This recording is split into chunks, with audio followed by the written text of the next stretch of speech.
అడుగుతున్నా, ఎవరు పెట్టారు ఈరోజు రాష్ట్రంలో పెన్షన్లు?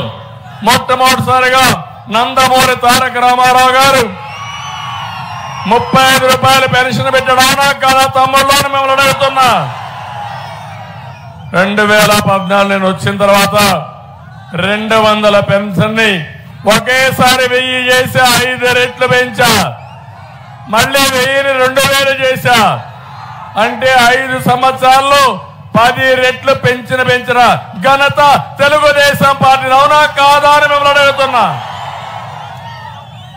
అప్పట్లోనే 60 లక్షలకు ఇచ్చాం.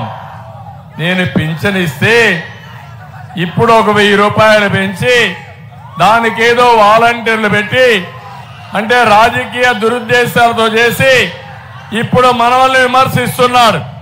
నేను అడుగుతున్నా, ఈ నెల పెన్షన్లు ఇవ్వాలా లేదా అని అడుగుతున్నా మిమ్మల్ని.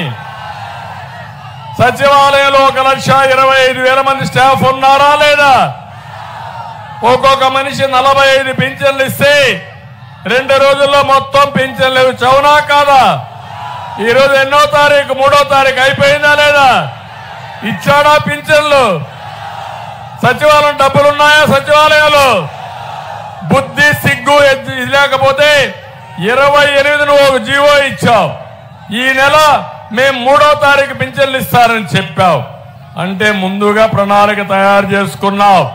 అంటే వచ్చిన డబ్బులు 13,000 కోట్ల రూపాయలు కాంట్రాక్టులకు ఇచ్చుకొని నీ మనుషులకు ఇచ్చుకొని లంచాలు మెక్కి ఈ పెన్షనర్స్ పేదవాళ్ళని వృద్ధుల్ని బాధ పెట్టిన వ్యక్తి జగన్మోహన్ రెడ్డి. అవునా కాదా తమ్ముళ్ళు అని మిమ్మల్ని అడుగుతున్నా. ఈరోజు రమ్మన్నారు, ఎందుకు రమ్మన్నారు అడుగుతున్నా. 3 రోజులని చెప్తున్నా, మీరు పెన్షనర్స్ ని సచివాలయానికి పిలవద్దండి, మీరే ఇంటికి వెళ్ళండి. 2 రోజుల్లో ఇవ్వచ్చు, మీరు అనుకుంటే 1 రోజుల్లో ఇవ్వచ్చు. నీకు ముఖ్యమంత్రిగా చేత కాకపోతే దద్దము అయితే నువ్వు దిగిపో, 1 డేలో ఏ విధంగా వాళ్ళని ఇచ్చి చూపిస్తా. నాకు అనుభవం ఉంది, 14 సంవత్సరాల ముఖ్యమంత్రిని. నీ దగ్గర నేర్చుకోవాల్సిన అవసరం నాకు లేదు. చేసి చూపించిన వ్యక్తిని. వేషాలేస్తే తోక కట్ చేయడం కూడా తెలిసిన వ్యక్తిని.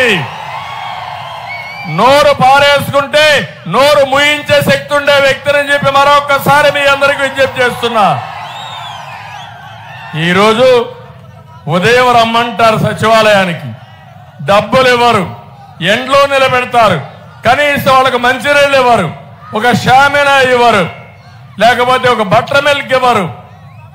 1 2 చనిపోతే శవ రాజకీయాలు చేస్తావా? ఇవి ప్రభుత్వ హత్యలే. మీరే హత్యలు చేశారు పేదవాడిని, వృద్ధుల్ని. ఆ పాపం ఊరికే పోదు. జగన్మోహన్ రెడ్డి బాబాయిని చంపి